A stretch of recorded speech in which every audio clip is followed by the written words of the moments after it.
Yang pertama, sejarah micro-teaching.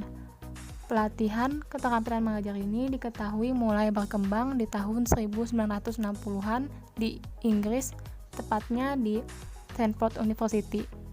Teknik penyederhanaan ini mulai dikembangkan oleh Stanford University ketika paham behaviorisme atau aliran perilaku mulai mempengaruhi proses belajar. Penerapannya kemudian mulai dilakukan, salah satunya oleh Dwight Allen dan teman-temannya di tahun 1961.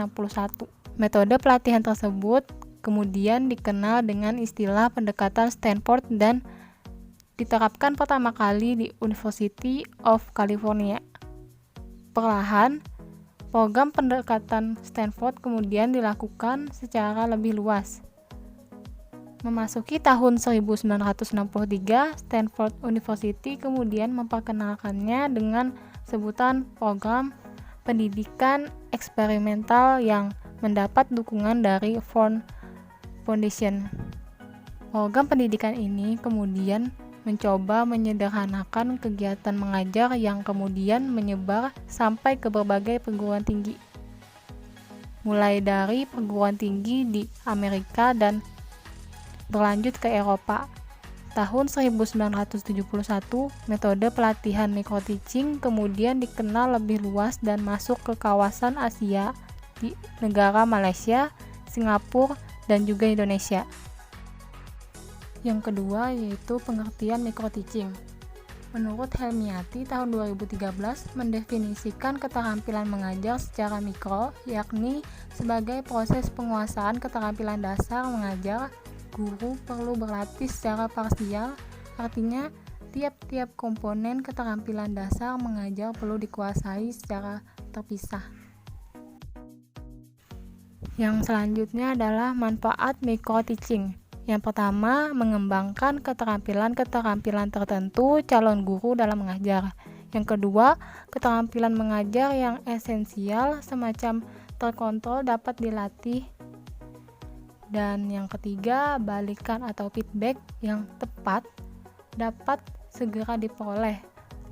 Yang keempat, latihan memungkinkan penguasaan komponen keterampilan mengajar secara lebih baik. Yang kelima, dalam situasi latihan, guru atau calon guru dapat memusatkan perhatian secara khusus. Yang keenam, menuntut dikembangkannya pola observasi yang sistematis dan objektif. Dan yang ketujuh, mempertinggi efisiensi dan efektivitas pengguna sekolah praktek dalam waktu praktek mengajar yang relatif singkat. Selanjutnya adalah fungsi micro-teaching. Yang pertama, meningkatkan komponen mengajar. Pada dasarnya, micro-teaching bisa disebut sebagai pelatihan untuk mengasah keterampilan calon pendidik dalam mengajar. Sehingga fungsi utama dan pertama dari pelatihan ini tentu saja untuk meningkatkan komponen para calon pendidik untuk bisa mengajar dengan baik. Yang kedua, penguasaan keterampilan khusus dalam mengajar.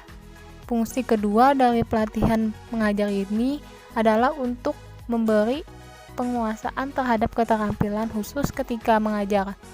Tujuannya agar kompetensi yang telah dikuasai bisa dipraktekkan dengan baik dan benar, sebab sudah memiliki keterampilan yang mendukung untuk melaksanakan kompetensi tersebut. Yang ketiga, dilakukan penelitian terhadap metode mengajar. Kegiatan mengajar juga identik dengan metode mengajar atau metode pembelajaran, dan jenisnya cukup beragam, bahkan semakin kompleks. Pelatihan mengajar seperti ini berfungsi untuk meneliti setiap metode pembelajaran yang sekiranya paling efektif. Dan yang keempat, mengembangkan metode mengajar. Pelatihan micro-teaching juga memiliki fungsi untuk mendukung proses pengembangan metode mengajar atau metode pembelajaran. Sehingga untuk metode pembelajaran yang dirasa masih memiliki kekurangan, kemudian dikembangkan agar lebih sempurna. Selanjutnya, tujuan dilaksanakannya micro-teaching. Yang pertama, membantu pendidik memiliki keterampilan khusus. Keterampilan ini nantinya bisa menjadi jalan untuk menyampaikan materi dengan baik di depan peserta didik. Selama pelatihan, setiap calon tenaga pendidik bisa memiliki waktu yang cukup untuk mengenal dan menguasai satu persatu keterampilan khusus tersebut. Dan yang kedua adalah meningkatkan taraf kompetensi pembelajaran, membantu calon tenaga pendidik untuk bisa meningkatkan kompetensi dalam kegiatan mengajar, sehingga memiliki keterampilan atau kompetensi yang mendukung untuk menyampaikan materi dengan baik.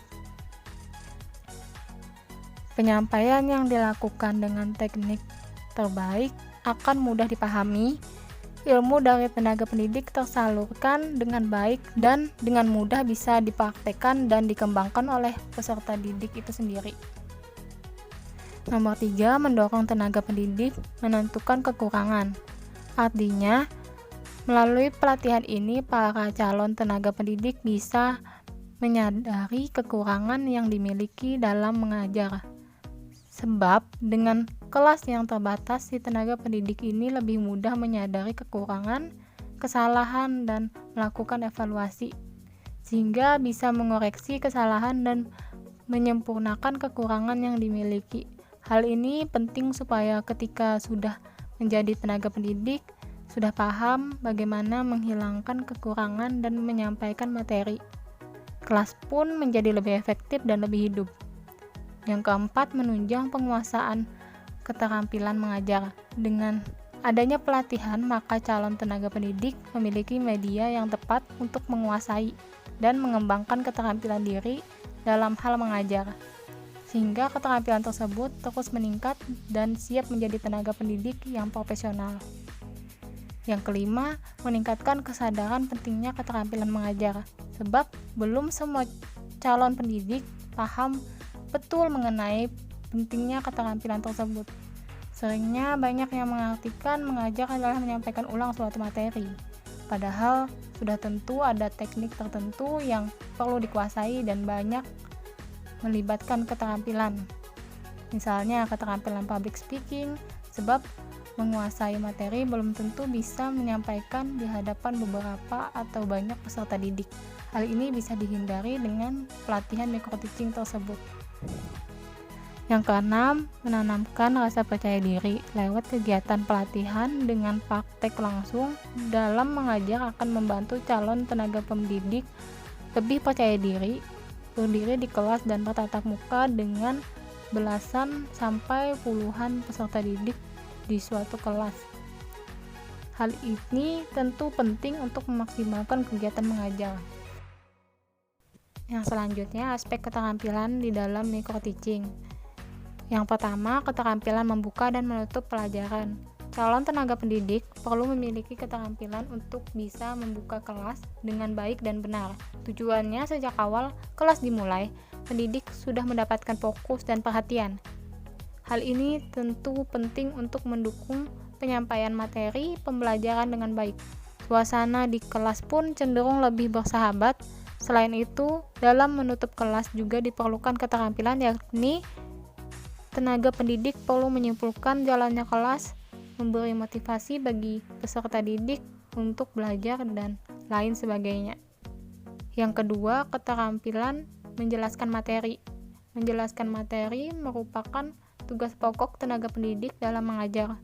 Tujuan dari penyampaian materi pembelajaran tentu bukan untuk membantu peserta didik menghafal materi, melainkan memahaminya. Maka diperlukan teknik yang cerdas dan kreatif pada saat menyampaikan materi tersebut agar mudah dipahami. Yang ketiga, keterampilan mengadakan variasi. Keterampilan lainnya adalah keterampilan mengadakan variasi. Maksudnya adalah keterampilan untuk memvariasikan metode mengajar supaya selalu menarik, sehingga tenaga pendidik diharapkan paham bagaimana menerapkan metode pembelajaran secara acak dan tidak terpaku hanya pada satu metode. Yang keempat, keterampilan memberi penguatan. Keterampilan memberi penguatan untuk menguatkan karakter dari peserta didik. dan tenaga pendidik untuk menjadi lebih baik, sehingga melalui ilmu yang didapat di kegiatan pembelajaran masing-masing bisa menyerap manfaat positif dan menjadi media untuk meningkatkan kualitas diri. Yang kelima, keterampilan bertanya. Keterampilan ini bertujuan untuk merangsang minat dan keinginan peserta didik bertanya di sela-sela kegiatan mengajar, sebab tenaga pendidik mampu menciptakan suasana kelas yang menarik dan materi yang disampaikan juga bisa dipahami. Yang keenam, keterampilan mengelola kelas. Calon tenaga pendidik juga akan dibekali keterampilan mengelola kelas dalam pelatihan microteaching, sehingga bisa menguasai kelas dan menciptakan suasana kelas yang kondusif. Ketika ada masalah di kelas, nantinya juga bisa mencari solusi terbaiknya karena sudah dilatih. Yang ketujuh, keterampilan mengajar kelompok kecil. Melalui pelatihan mengajar yang disederhanakan, calon tenaga pendidik akan mengajar kelompok kecil, terdiri dari 3-8 siswa maupun mahasiswa, sehingga memiliki keterampilan untuk mengajar kelompok kecil dengan baik. Teknik serupa kemudian diaplikasikan saat mengajar kelompok yang lebih besar.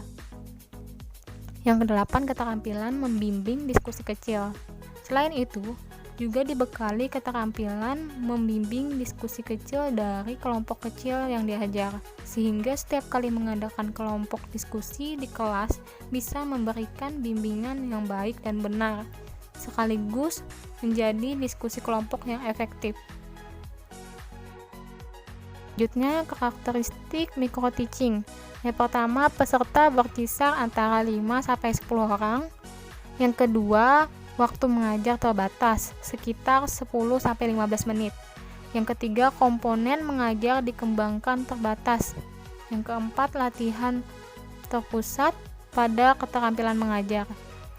Kelima, mempergunakan informasi dan pengetahuan tentang tingkat belajar. Yang keenam, umpan balik terhadap kemampuan guru atau calon guru.